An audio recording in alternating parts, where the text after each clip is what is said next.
we will give this a try. Hi guys, this is Connie. You see Baby Bear. Doing some lunchtime reading with Connie Reads The Dogs of Winter. This is really semi-dark, semi-bright. You're not really here to look at me at all. You're here to read the book. Connie Reads The Dogs of Winter. This is chapter 37, The Biggest Pig in All of Russia. And so the summer passed, and before we knew it, the leaves changed from green to gold and red, and the days grew shorter. The light turned buttery. Many mornings, frost pricked my bare feet. I was glad my hair had grown long enough to cover my ears and neck. The winds came and the leaves fell to the ground.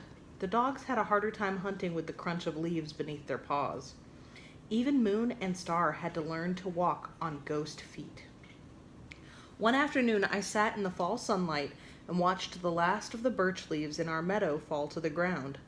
A cold wind lifted my hair. An aching sadness I had not felt since we had lost grandmother washed over me. Tears stung my eyes and spilled down my cheeks. Moon nudged my face with her cold, wet nose and licked my cheeks. I buried my face in the deep fur across her shoulders. "It must be a year," I said. She looked at me with her mother's worried eyes. The leaves were falling off the trees, and it was just beginning to turn cold when I lost my mother, when he left me in the city alone. I leaned my head against Moon's shoulder. A year since I'd slept on a bed and eaten from a bowl. A year since I had heard my mother's voice. "I no longer remember her voice," I said. I knew the playful yip of Star, the deep grumble of Lucky, the beautiful voice of Little Mother when we all howled at the moon. I no longer remembered the color of my mother's eyes. Were they blue as the sky, or did they flash back like rips? I stood and shook off the weight of my sadness. I grabbed my bone club. The bone was smooth and cool where my hand had worn away the stiff hair. "It has been a year," I said to the dog as they stretched in the sunlight. "And that means I am no longer 5. I am now 6. I swung my club this way and that. I am no longer a little boy holding on to his mother. I am no longer a little cockroach hiding in the dark. I swung the club high in the air and brought it down with a crack on the skull of a rabbit. If he came to our apartment door now, I would kill him." The morning was encased in cold and frost. I climbed the tree of our home and retrieved my pants, sweater, socks, and boots. I pulled on the pants and smiled. They were no longer too long. The sweater sleeves no longer covered my scarred hands. My toes pushed painfully against the ends of the boots. I left the boots and socks and trotted across the meadow with the dogs. We sniffed our way along faint trails on the far side of the vast forest we'd rarely traveled. This part of the forest made me uneasy for reasons I could not say. Perhaps it was the thickness of the trees and the lack of sunlight. Perhaps it was the way the mist seemed to never leave this part of the woods. But hunting was getting scarce, and the dogs needed to eat. With the cold days, fewer people came to the Ferris wheel park. It was harder for me to find enough for all of us to eat. We crept through the wet, darkened wood. "At least last night's rain keeps the leaves from being so noisy," I whispered to Moon. Still, a feeling of dread slowed my steps. Up ahead I heard the snapping of sticks and a grunt and a snort. We froze.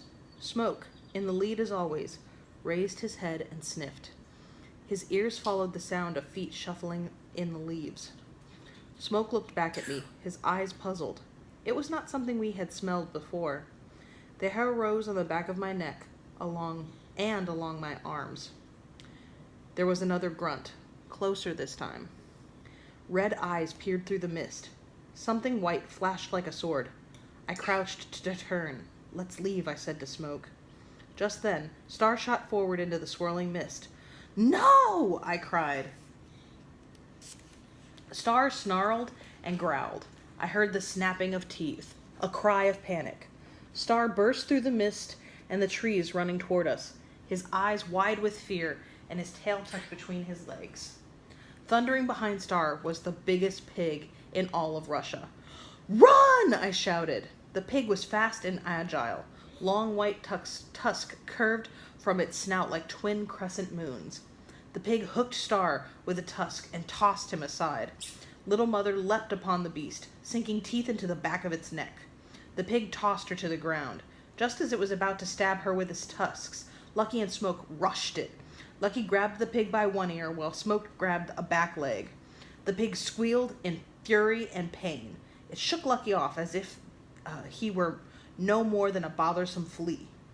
It swung its massive neck and scraped Smoke off with a rake of its tusks. Smoke yelped in pain and rolled to the side. The pig lowered its head, its tusks aimed at Smoke's belly. The pig pawed the ground.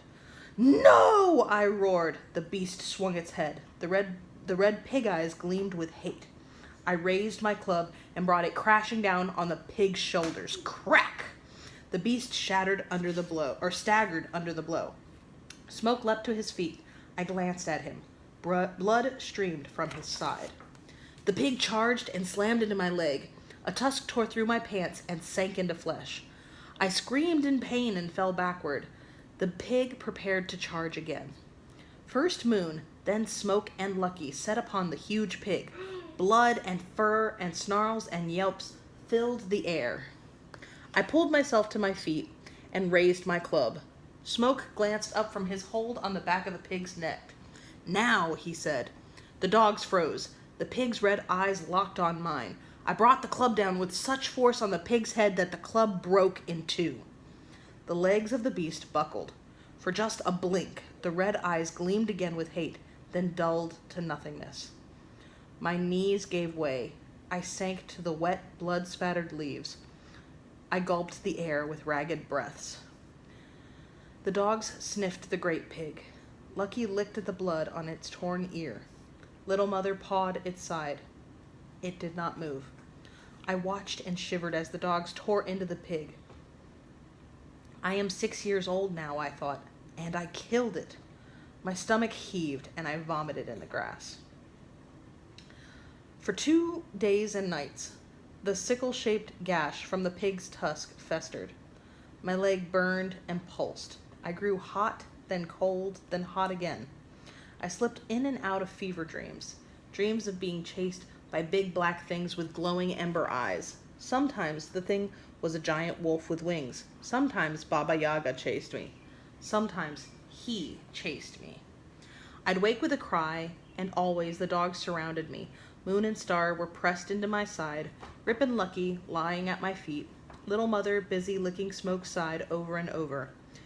Once I dreamed of my mother's hands. She smoothed the damp hair from my fevered face. She washed my face over and over with a wet rag. "There, Mishka," she said, "my brave boy." "Mother," I said, opening my eyes. I expected to see her face, the face I no longer remembered, hovering over me. But it was not my mother washing my face.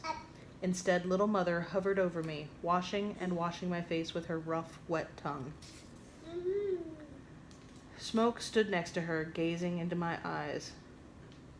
"Brave Malchik," he said. Malchik. I can't say these words, I'm sorry. "Brave Malchik," he said. "My brave boy." And that's not only the end of chapter 37, but it is the end of part 2. So, be careful with that and enjoy, please and thank you, and I will see you for the next installment later. It's her bye-bye.